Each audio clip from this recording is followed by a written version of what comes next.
podcast here with Dr. Octavio Pino.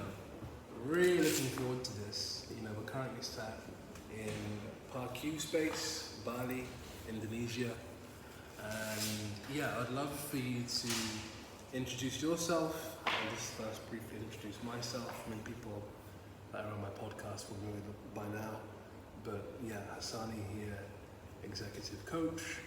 I work with mind, body, and sometimes spirit for transformation and really helping a person to return to themselves, fully integrated whole and operating at peak performance. So that's my introduction out of the way, and I would love for you to introduce yourself, Dr. Octavio Pino. It's a pleasure. It's a pleasure to be here.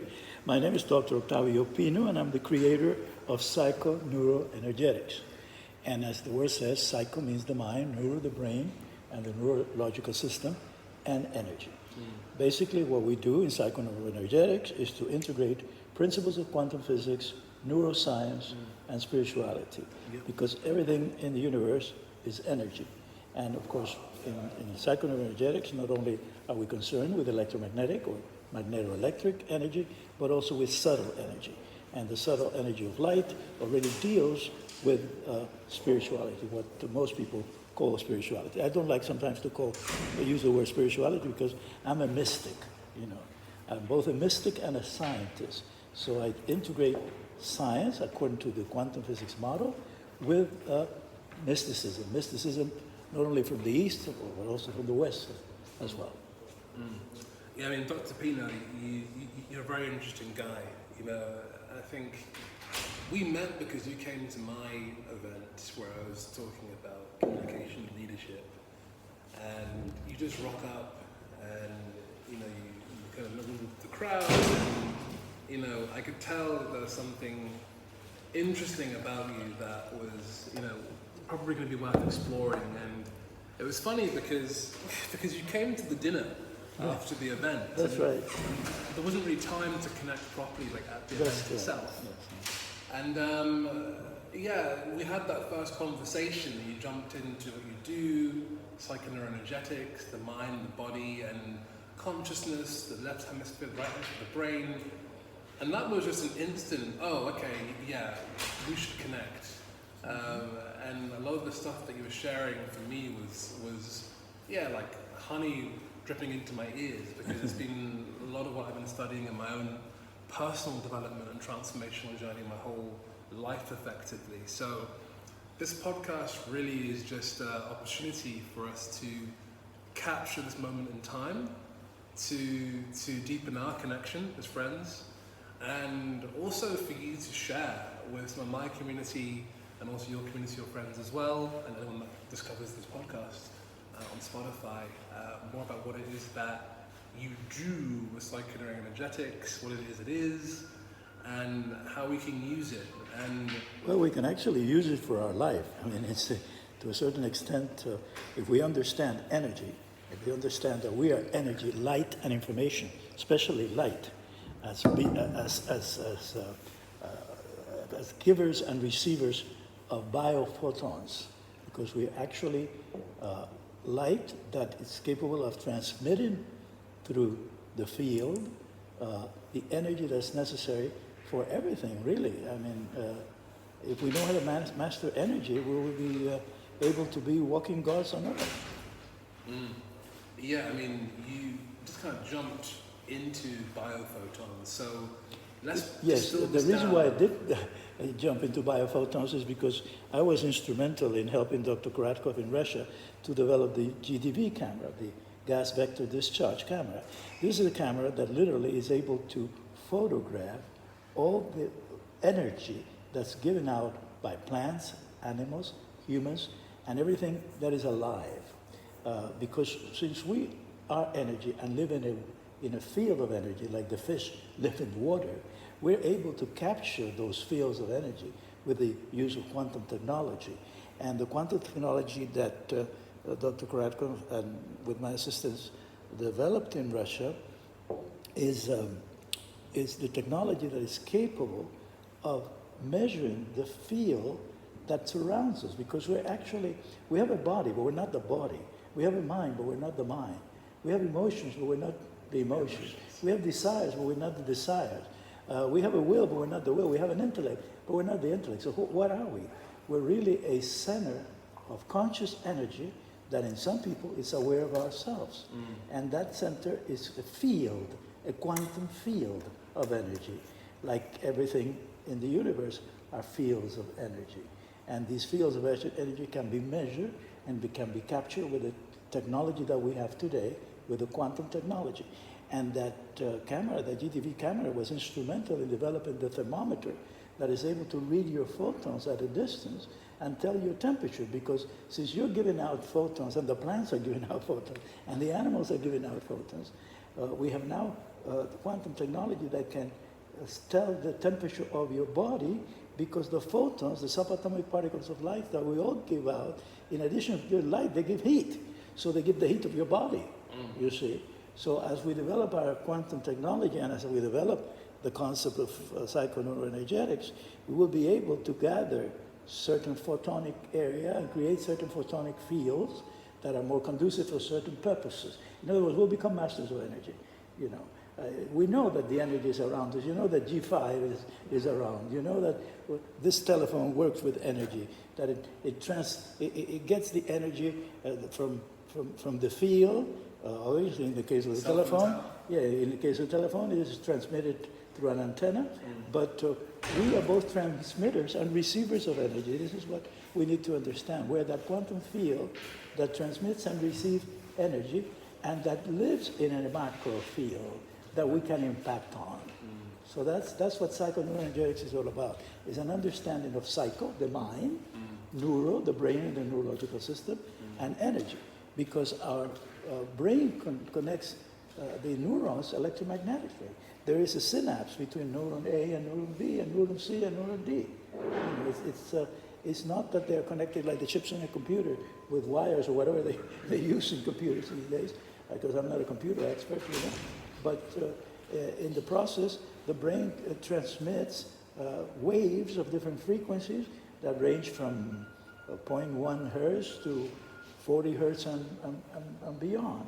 These waves have already been classified as alpha, beta, theta, delta, and of course the gamma waves, which are the waves that a brain in peak experience will be experiencing. Yeah, wow. So let's distill this, because I think if anyone listening that hasn't spent much time looking into quantum fields or looking into biophotons, let's really make sure that everyone is on the same page here, right? Right. So we're saying that the human body is an energetic machine. Transceiver, basically. Transceiver, receiver and transmitter. Receiver, yeah, transceiver. And, you know, the body is emitting packets of energy. It's not just the body, you see. It's the whole, we're a multidimensional being. So our being is the transmitter and receiver of energy. The body, of course, is part of that. But we're not the body. We're not the mind. The mind is also part of that, but we're not the mind. The emotions are also part of that system, you see, but we're not the emotions. We're really the conductor of, like an orchestra, you know. The minds, it might be the violins, the body might be the percussion, but we're not the body or the mind or the emotions. We're the director of them, if we are masters of our own energy. And that's what I teach in Psychoneuroenergetic, to be the conductor, okay? Conductor of the music, you know, of the good music, and be in control of the music, not be at the mercy of the music around you. Exactly. Thank you for distilling that in a really nice way. So basically we live in a field of energy, you know, and our cell phones are testament to that, right? Right. And the human body, you know, we're not necessarily the body. We are a transceiver in a field of energy. Yes. We're receiving energy, we're putting out energy, and psychoneuroenergetics. And that field of energy really creates the body, creates the mind, creates the emotions. It's the creator, because that field of energy is occurring not at the three-dimensional level of the body. It's occurring at other dimensional levels that the quantum physicists have already postulated the existence of, you know, that are beyond the body, the mind, the emotions, the will, etc. They're really surrounding you. You're not what you're there, your body. You are really a field of energy that transmits at a distance of 6 feet. And that's one of the reasons why when they had the COVID, they wanted people to be away, 6 feet. Why? Because the COVID is what? The COVID is an energy. It's a virus. Viruses are not living organisms. Viruses are energy. And you could catch the virus just by being too close. And if you are in an enclosed space where a lot of people had the virus, you would even compound the energy and make it much easier for you to catch the virus. So, of course, the virologists never explain this to you, but psychoneuroenergetics explains it to you, you see? The reason why the madness of keeping the distance with the COVID, or with any virus for that matter. It doesn't apply just to COVID, because any virus, like a computer virus, is an energy. It's not, even a computer virus is an energy. But the human viruses, the viruses we are susceptible to, are not bacteria. They're not living organisms. That's why you have to have antiviral medicine, not antibacterial medicine, you see? So that's all understood for people who know about psychoneuroenergetics. Psychoneuroenergetics, it's a new science that I have integrated, that I have put together, that I have created to a certain extent with the help of the source energy that I connect with, and we are all capable of connecting with source energy. We're just part of source, you see? But we have to have the consciousness. We have to change our Weltanschauung, as they say in German, our perception of reality, our perception of the world. Welt in German means world. We have to change our will, what they say in Russian, мировая зрение, because I'm multilingual, I speak several languages, so part of the understanding of psychoneuroenergetics comes from the fact that my first profession was a neurolinguist, you see, and now I have integrated other areas of the brain in the psychoneuroenergetics science, because it's a science that is based on not the Newtonian model of physics, but based on the model of the quantum model of physics, the model of the nano, of the subatomic world. Because the subatomic world, the one that we don't see, is more important than the world we see. Yeah, we've been through, that was quite a lot to kind of download. Okay, so we're saying that, ultimately, we're interacting with fields. The body, the 3D body we experience and interact with the world with, there's higher dimensions of being that we're interacting with also. Could you speak some more to that? Well, again, the higher dimensions of being, the higher dimensions of quantum dimensions that have already been proven mathematically with formula, they are the ones, especially the non-physical dimension, the energetic non-physical dimension, is the one that creates the physical dimension. So the creation comes not from the 3D, not from the world, the material world, but it really comes from what the spiritual masters call the spiritual world, or the so-called world that we don't see. Because we don't see energy, you see. The only time we see energy is with a GTV camera, and we cannot even see it, because what we see is photons. We see because photons, you see, already three-dimensional. They're already in the physical world. The photons are moving around so fast that we would need a video camera that would go at the speed of light to capture the energy field. So in one time and space moment, what we did is we just captured the photons. Because light, which is what we are, is both a photon, a subatomic particle, and a wave. You see, the other energies, the electromagnetics, are generally just waves, okay? So, and what makes us different is that we give out and receive biophotons. This table is also made of energy, made of subatomic particles and atoms and so forth, but it doesn't give out biophotons. It's not a biotransmitter. The plants are too, bioreceivers and transmitters of photons, and they do photosynthesis. They use the photons from the sun to feed themselves. It's a well-known fact. Everybody knows what photosynthesis is. You learned that in high school. I wonder if you could, because essentially you said there about biophotons, right? Biophotons, there's a biological element, isn't there, where it's like the living organism is emitting energy. Yes, right? The living organism is a multidimensional field of energy. multidimensional because they're, according to this physicist, the quantum physicists, and of course psychoneuroenergetics integrates the principles of quantum physics, the different dimensions exist and coexist in one space and time moment. Okay? Yeah, and that has been proven mathematically by formula. Like Einstein proved that E was mc squared before we were able to split the atom. Well, we're not able yet to travel through dimensions, but you know, we know that these dimensions exist. And not only that, you can, the phone is an example of that. The phone, the smartphone now, which is one of the most interesting examples of technology, quantum technology, is able to gather frequencies of different coherence, and wavelength, yes, and convert that into voice and picture, and we now communicate. We didn't have this when I first started working on psychoneuroenergetics. When we started working in psychoneuroenergetics, I was studying the mind of the avatars. I was doing mostly neuroscience, but now I'm integrating neuroscience and quantum physics and spirituality, because there is such a thing as subtle energy that we cannot measure, which is already in the realm of spirituality.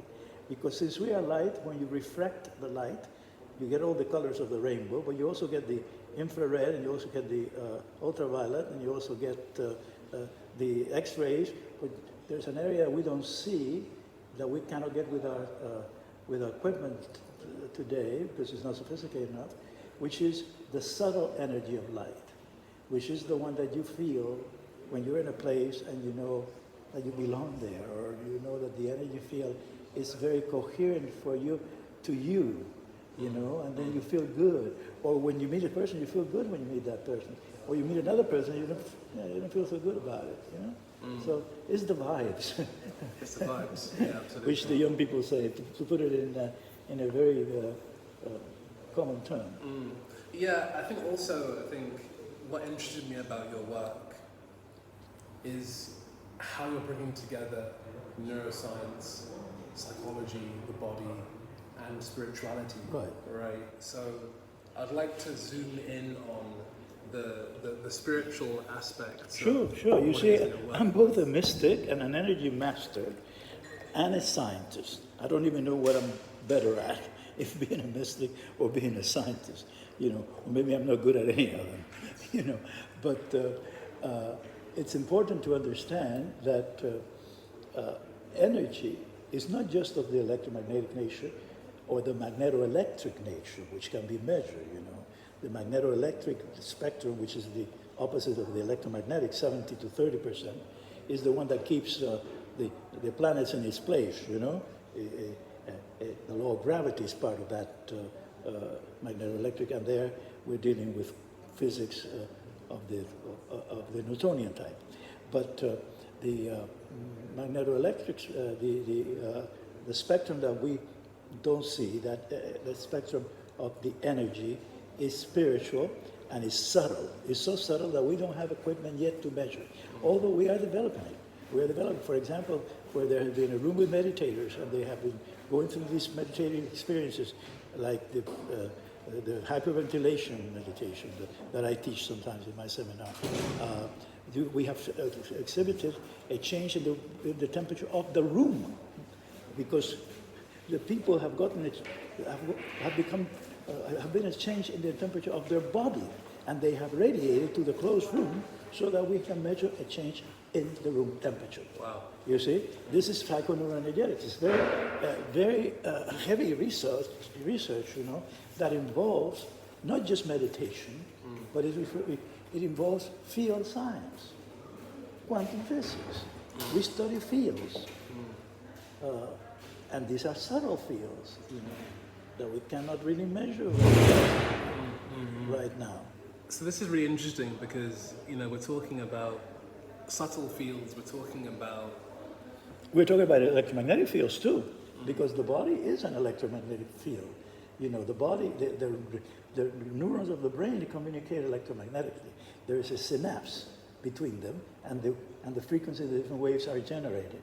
And the heart, which is very important, people overlook it, has 600,000 neurons that are part of the neurological system, not part of the circulatory system. The heart is not just a pumping organ. The heart is the organ that energizes the brain. And the heart neurons extend at a distance out of the field faster, not faster, but longer. Further away, yes, correct. Further away from the brain's electromagnetics. Because the heart neurons are different. They're different from the brain. But different neurons. They're different type of neurons, yes. They're not like the ones in the brain that are capable of having, doing certain functions that the heart neurons cannot do. And vice versa. They're specialized neurons. That's interesting. Yeah, I wonder. And we have specialized neurons in both hemispheres of our brain. You know, the right hemisphere works with the laws of quantum physics. The left hemisphere works with the laws of Newtonian logic. The left hemisphere primarily, but not exclusively, is where it's a linear processor. Everything is in terms of 0 or 1, you know. It's either plus or minus. It's linear, and there's a line of continuum, present, past, future, and it uses the laws of quantum physics. But the right hemisphere is the quantum computer, the one we're trying to develop now, more sophisticated computers, so that we can go into artificial intelligence, know more about artificial intelligence. The right hemisphere, what the right hemisphere does is the following. It's not 0 or 1. It can be 0, it can be 1. It could be 0 and x, with 0 and 1 and x. I mean, it's a whole gamut of quantum possibilities or probabilities. And that's the right hemisphere. The right hemisphere, of course, certain neurons of the right hemisphere are specialized in certain functions. Certain neurons of the left hemisphere are specialized in certain functions. Like, for example, language is in the left hemisphere primarily, in Broca's area and Wernicke's area. Wernicke for the understanding of the language, Broca for the output of the language. And then musical intelligence is more on the right, primarily in the occipital lobe. So we're also mapping the brain. When we do psychoneuroenergetics, that's the neurology and the neuroscience of it. We map the brain, and we know what areas of the brain are specialized in what functions, because when we deal with somebody who has a brain accident, brain concussion, or whatever it might be, we need to teach the non-specialized neurons the functions of the area that's damaged, you say. But that's what we do in neurolinguistics, especially with people who have had problems with language, primarily. That's very interesting. That's very, very interesting. And I wonder if you could speak around the role that trauma may have in brain function, brain development. What kind of trauma are you talking about? Psychological trauma or Let's start or physical trauma? Let's start psychological trauma.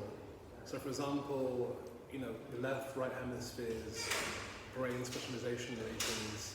Is there anything there that you've discovered? Or well, trauma, psychological trauma, of course, affects not just the brain and the neurological system in general, but it also affects the neurons of the heart. And psychological trauma can best be dealt with psychoneuroenergetic techniques. Of course, you can also go to a psychiatrist, a psychologist, and try to solve the problems of the brain through the brain. But we don't try to solve the problems of the brain with the brain. We're trying to solve the problem of the entire system, of the energetic system, through energetic technology. That's why psychoneuroenergetics. But trauma causes, psychological trauma can cause a lot of problems, for the development of the personality, the individual, The whole area is developed in psychiatry to deal with that, except that I don't believe in psychiatry, I'm sorry. You don't believe in psychiatry, that's interesting. No. So what do you believe in? Psychoneuroenergetics. Okay. So I believe in dealing with the entire problem, and not just part of the problem. Part of the problem. Okay, so let's zoom in then on psychoneuroenergetics, and because I really would like listeners to this podcast to really deeply understand. Well, psychoneuroenergetics involves a lot of meditative work. One of the things we teach in psychoneuroenergetic is to breathe. And now you're saying, how can you teach breathing? Breathing is an automatic event, I mean, you do that with the autonomic nervous system. I often tell my students in the psychoneurology seminar a joke, well, you're here to learn 3 things today. You're here to learn how to breathe, you're here to learn how to love, and you're here to learn how to sleep. They say, I've been dreaming, I've been sleeping all my life, I've been breathing all my life since I got out of the home, and I've been loving. Yeah, but do you know what kind of love? Do you know what kind of breathing? Do you know what kind of dreaming you do? See, if you're master of your energy, then you can direct your dreaming, your conscious breathing. See, I teach that the first step is to teach conscious breathing, to bring the breathing process, which is an autonomic process, into the cerebral cortex, frontal lobe, so that, because I know the map of the brain, and we're still mapping it, and we're even mapping it now in areas where the capacity of mediumship and traveling through different dimensions is possible. We're already kind of located where it is in the occipital and to the occipital and temporal lobe in the right hemisphere, close to the corpus callosum. But this is complex. This is research. I spend all my life researching, But not only do I research, I also bring my research into practice. So students learn how to meditate first by learning how to do conscious breathing. Sometimes they are not able to do conscious breathing, so we'll give them a mantra for them to allow them to become more conscious of their brain, of their breathing. Like I do, for example, I use a lot Om Namah Shivaya as a mantra, because remember, psychoneuroenergetics integrates quantum physics, neuroscience, and spirituality, both in the East and the West.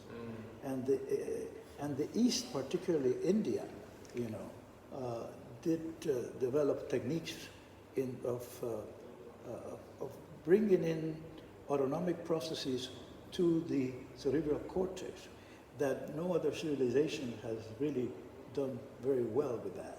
I'm talking about the Indian Sanskrit civilization of millions of years back, So the mantras, there's something to the mantras, because the mantras are also energy. When you sing the mantras, you're singing, what are you singing? You're singing sound. The sounds are sound waves. The sound waves affect your brain in the auditory area and the musical area. So, they can do wonders for relaxation, for whatever purpose you want. You have to find out what is it that you want, and then use our technology. You tell me what you need, and I'll tell you what to do.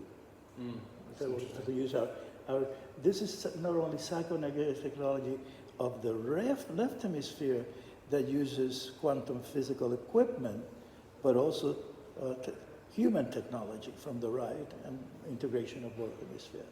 That's fascinating.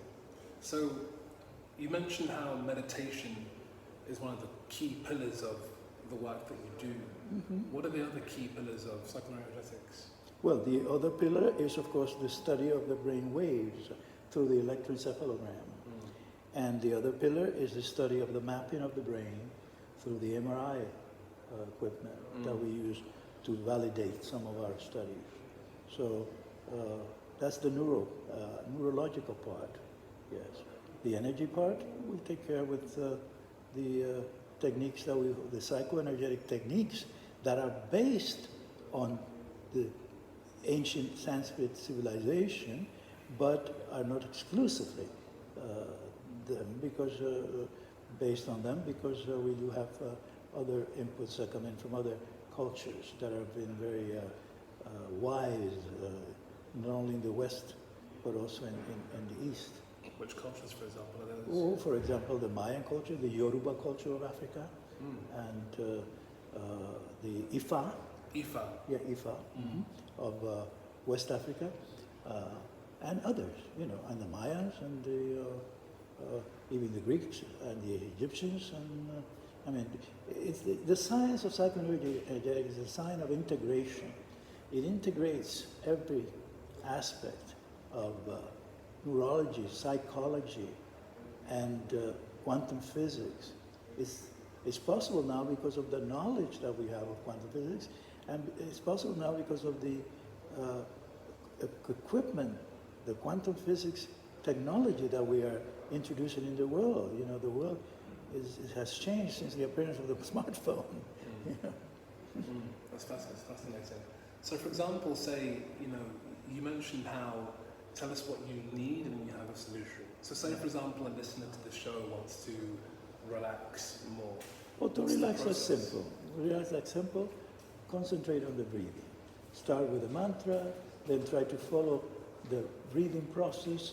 Bring the breathing process from the autonomic system into the cerebral cortex. Learn how to inhale and exhale. Work with the inhalations and exhalations at a rhythm for different purposes. Go into hyperventilation with, of course, with proper guidance. Many techniques, very many. I mean, I can't in a podcast like this enumerate them. You know. Sure.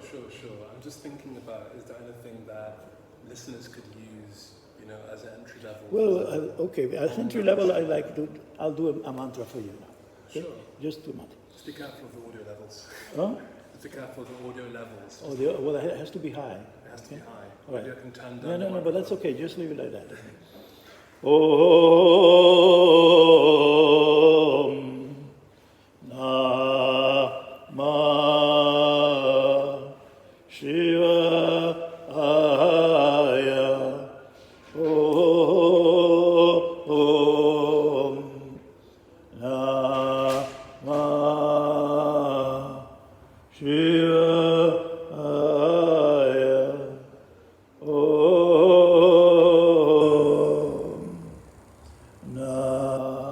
Namah Shivaya. Om Shanti, Shanti, Shanti. The first step is to teach how to chant the mantras. That's beautiful, thank you. Did you feel anything in the field? Yeah. Did it change the field? It the did. quantum field of energy? The quantum field of energy shifted. Right. The word describe this is that I felt this stillness, this sacredness, this expansiveness come into the space, and it was as though, the mantra kind of imprinted the space with a calmness, Yes, peace. a peaceful resonance. There was this feeling of stepping away from the hustle and bustle of reality and the thoughts and Well, things. not of reality, of the reality you are perceiving. Yes, Because yes, reality yeah. is relative as well. I mean, but anyhow, I understand that. Yes. Yeah. Because the first thing people feel when I do the mantra is peace. You know, Yes. they feel peace, they feel more peaceful. So if your problem is anxiety, it helps. It's very, very powerful. So really you're saying that the mantras, the Yoruba, the Ifa, Greek, tribes that were working basically with consciousness. Yes, you're working with consciousness. Working with consciousness. Of course. Psychoneuroenergetics is the science of consciousness. that might be another way to describe it. This is true, and I think my question is, do you have any commentary or thoughts on what happened in the West? What happened in the West that we seem to have maybe departed from the fundamental methods and techniques of working with consciousness? Well, it's not just in the West, Also in the East, they have also parted. This work on consciousness is something that's very old.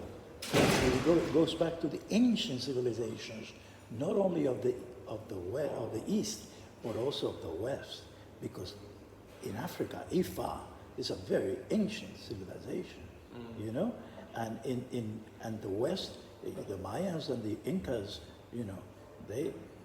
they had their high priests, and their high priests knew all this intuitively. They could not prove it with quantum equipment, of course, like I now do. I can do, but they knew this. You see. So what happened in the West? Well, the same thing that happened in the East.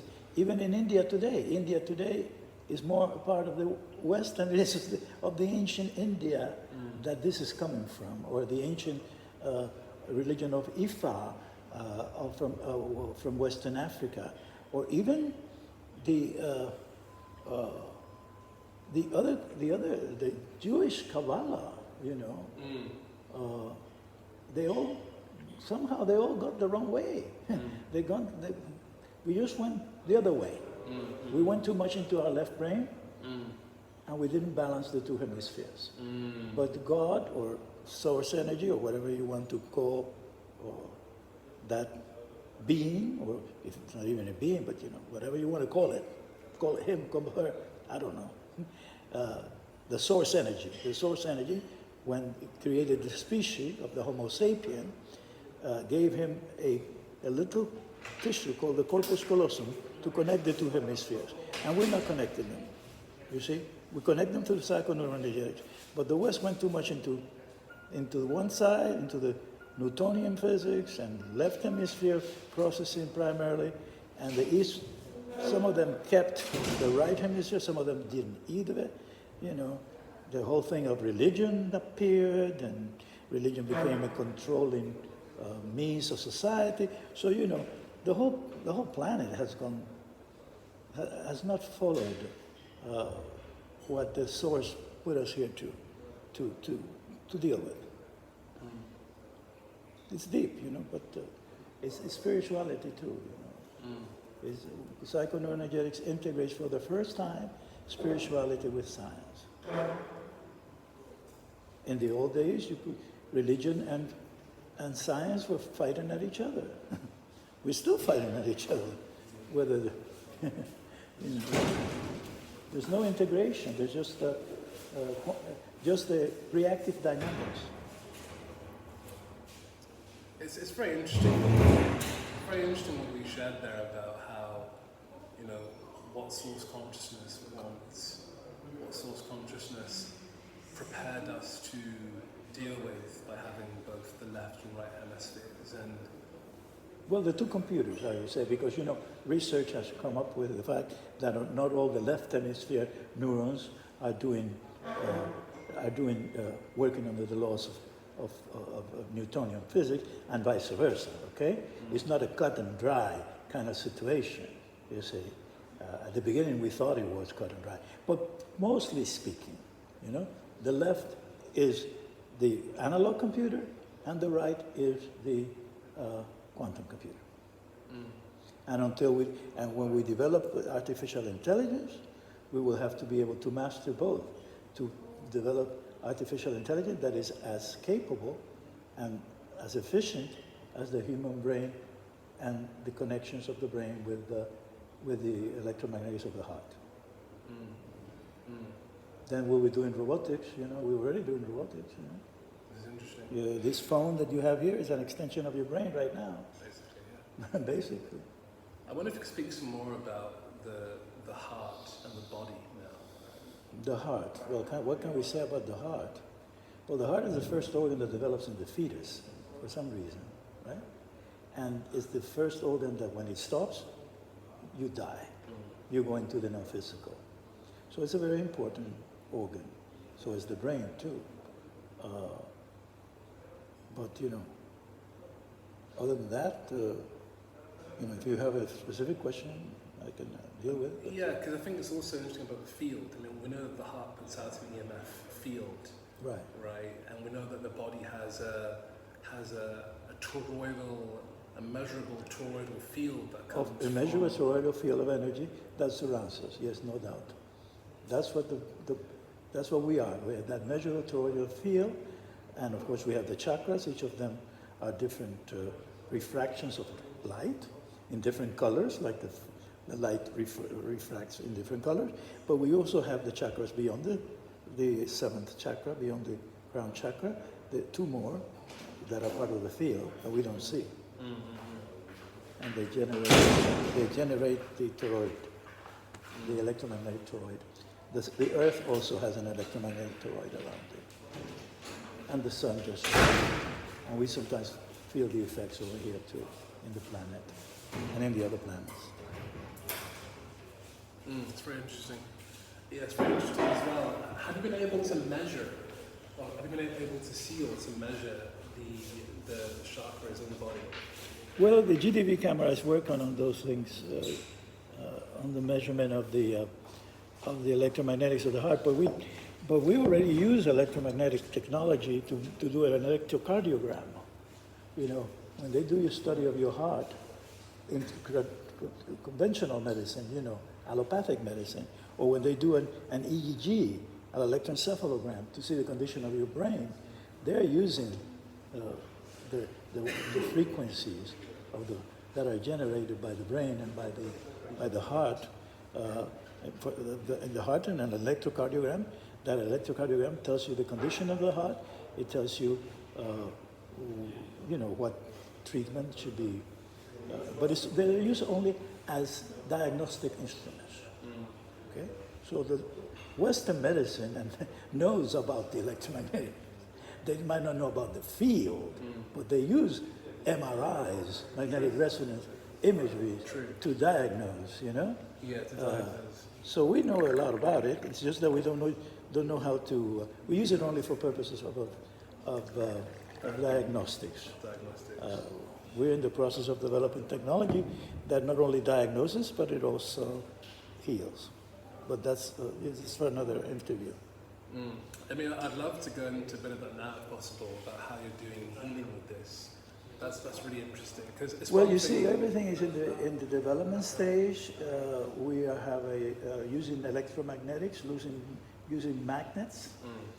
We are developing a box that is connected to a computer through Bluetooth. The box generates an electromagnetic field around the patient. The field from the patient then is analyzed by the box. The box registers the condition of the heart, if we're doing heart therapy, or condition of the brain, if it's a brain, or the condition of the liver, you know, in a scale of 1 to 5 or 1 to 10, and then generates a coherent field that will heal after diagnosis. But this is all in the development stage. Because I'm aware of technology right now. There's one called Meta Healer. The Metatron, yes. Metatron. Well, this Metatron is like a Lada, if you know the Russian cars. It's like a Toyota. Ours is a Mercedes, so it's a little bit more sophisticated. Okay? Yeah. But I know about the Metatron, and I know about other technology. I think there's one that's, well, I can't think of the name of it. The Skio. But they're not full. I mean, they're not fully. They're not to the level of what we're doing now. To be able to actually install energy. Okay, I guess we can. Yeah, I'll just close this door because it's playing some music.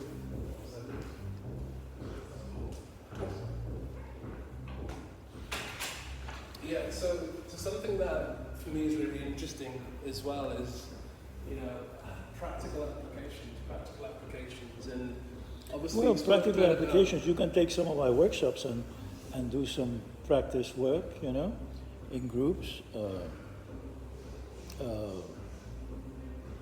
That's one way of doing it. And then I always tell people, meditate, learn how to meditate first. Then come to the workshop. Well, this podcast is called Meditation for Business, ultimately. Oh, meditation for business is very good too. Exactly. The executive needs to be relaxed, needs to be in top shape, neurologically and mentally and psychologically and emotionally to be able to make the right decisions. Yes, you're right. No doubt about that. Psychoneuroenergetics can benefit anyone. I wonder if you could speak to what happens in a person's brain when meditating. New neurological connections are created. In a quantum field, in that way. No, in the brain. New neurological pathways are created.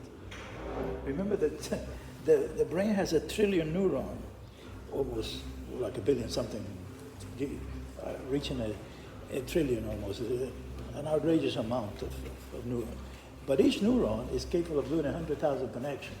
So if you know a little mathematics, you know, you take 1 trillion or a billion something, and you take it to the 100,000 power, that gives you the capacity of the brain. We're not using that because we don't know energy. We don't know psychoneuroenergetics. Psychoneuroenergetics is a new science. You know? Only possible now because we have the equipment, the quantum equipment, to validate some of my theories. Okay? To validate them. But before that, you know, many people thought, oh, that's hocus pocus. But yet, they got cured with the shamans. I don't know. You know, it's hocus pocus, but they don't know how. Instead of saying, well, let's study how the healing took place. What are the elements of the healing? A lot of shamans, of course, they're also charlatans too. There's a lot of charlatans around there.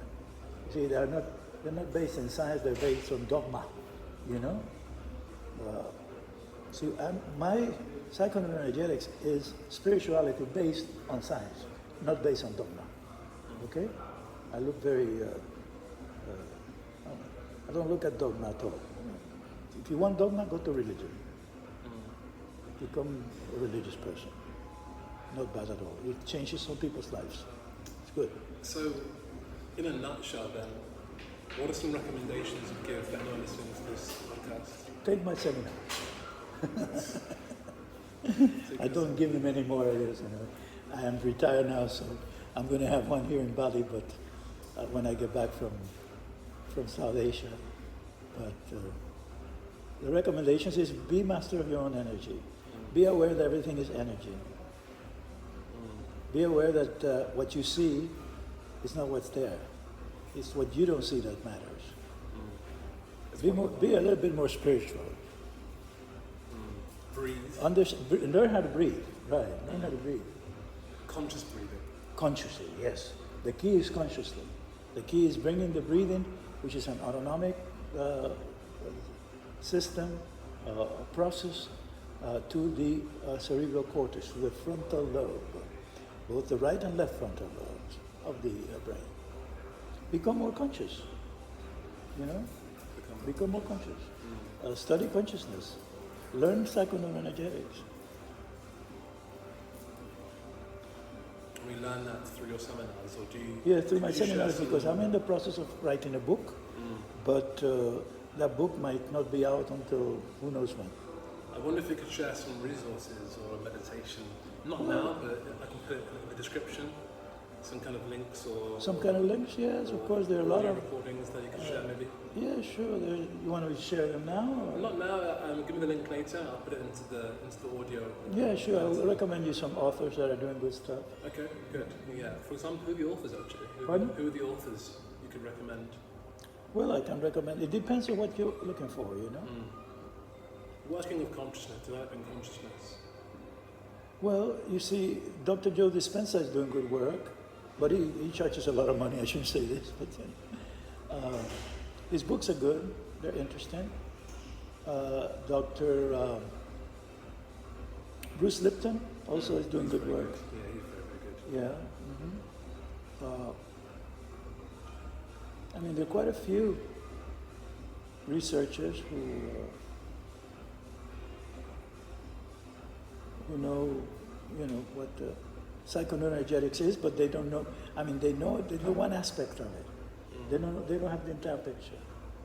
The beauty about psychoneuroenergetics is that it's an integrative science. It integrates rather than divide.